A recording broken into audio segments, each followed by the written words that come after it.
전 세계적으로 팬데믹 여파에 따른 항공 여객 시장이 침체된 가운데 암울할 것만 같았던 국내 항공업계는 올해도 화물 사업으로 대응하면서 빛을 발하고 있습니다.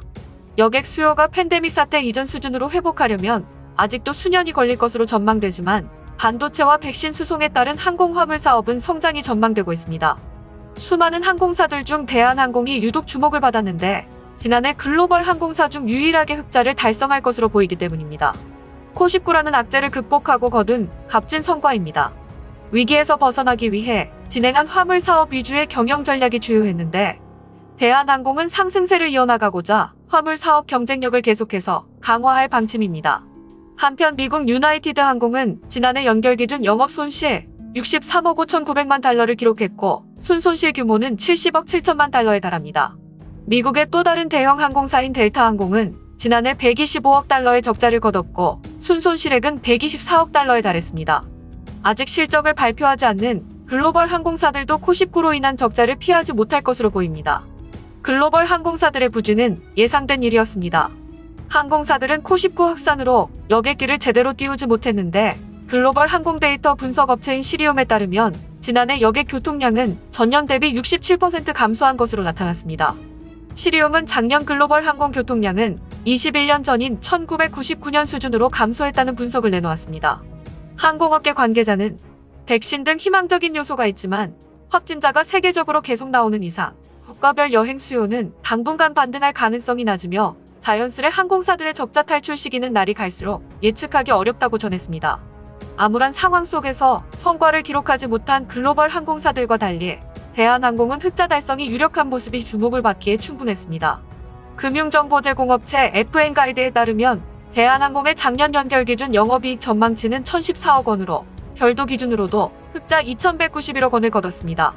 여행 수요가 줄어들 조짐을 보이자 재빨리 화물 사업에 역량을 모은 것이 실적에 영향을 미친 것입니다. 지난해 9월에는 국내 항공사 중 최초로 여객기를 화물기로 개조했으며 공급 부족 여파로 급등한 항공 화물운임도 대한항공 호실적에 합류했습니다. 대한항공은 흑자를 유지하기 위해 화물 사업에 더욱 집중하고 있으며 특히 백신 개발로 늘어날 화물 수요에 대응하고자 만반의 준비를 다하고 있습니다. 대한항공은 지난해 말 인천발 네덜란드 암스테르담 핵여객기로 백신 원료 수송을 성공하며 믿고 맡길 수 있는 항공사로 주목을 받았습니다. 27일 항공업계에 따르면 기단 규모를 재조정하고 항공 운송 등 핵심 역량이 아니었던 사업 분야에서도 새로운 가능성을 모색할 것으로 전망하고 있습니다. 그동안 여객 사업 중심으로 운항해왔던 저비용 항공사마저 실적 부진에서 벗어나기 위한 돌파구로 항공 화물 사업을 지목하고 있습니다. 한진물류연구원에 따르면 올해 전 세계 항공 화물 시장은 3.5에서 5.1% 성장할 것으로 전망됐습니다.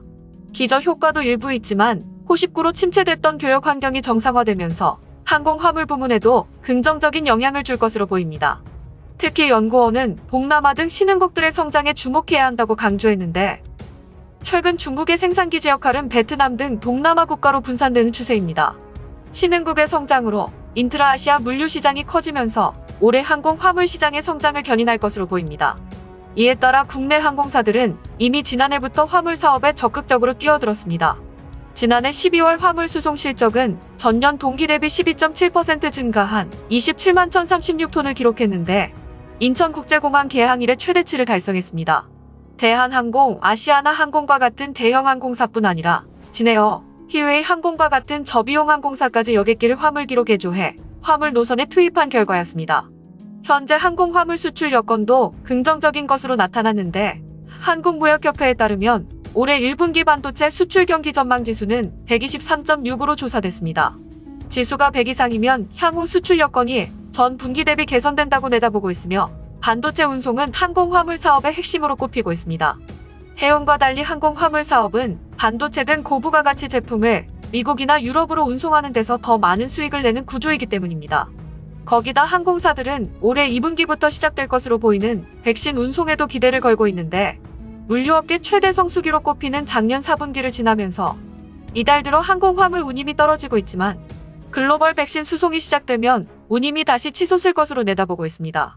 업계에서는 올해 약 80억 도주 규모의 백신이 항공 화물로 수송될 것으로 전망했고 연간 화물 물동량의 3에서 6% 비중을 차지하는 규모입니다.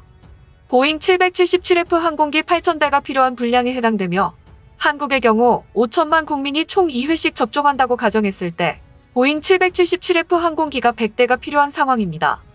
국내에서 백신을 운송할 수 있는 항공사는 제한적인데 저가 항공사들은 대형 항공기가 없는 탓에 유럽과 미국 등 해외에서 백신을 수송하기 어려울 뿐더러 국제항공운송협회에서 발급한 의약품 항공운송 품질 인증을 보유한 항공사만 의약품 수송이 가능합니다.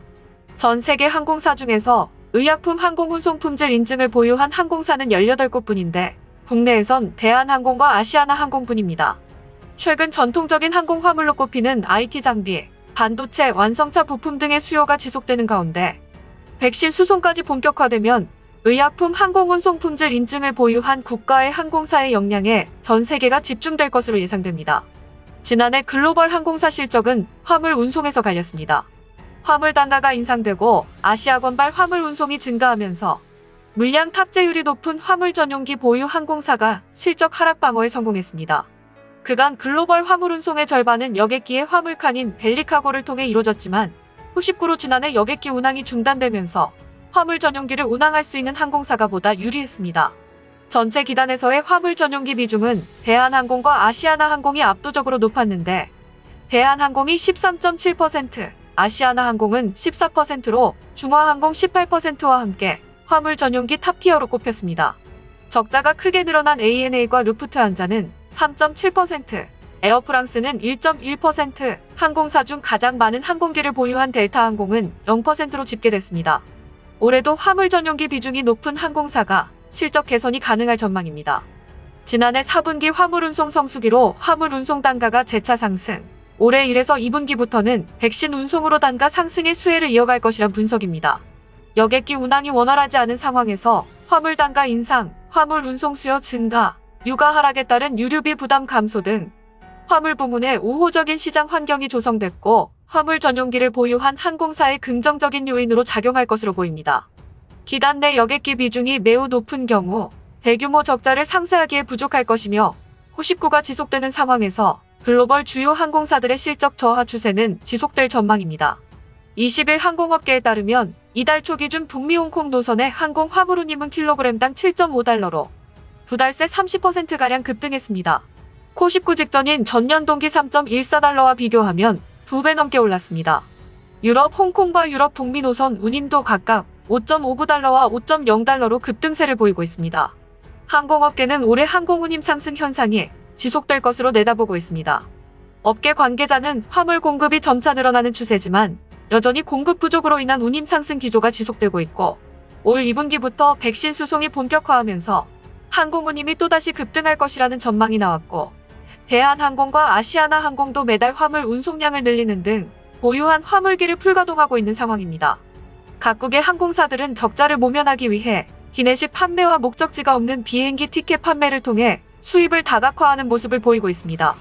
대한항공은 다른 기업들보다 한 걸음 더 빨리 과감한 행동을 취한 덕분에 전 세계에서 유일한 흑자 기록을 남길 수 있었습니다.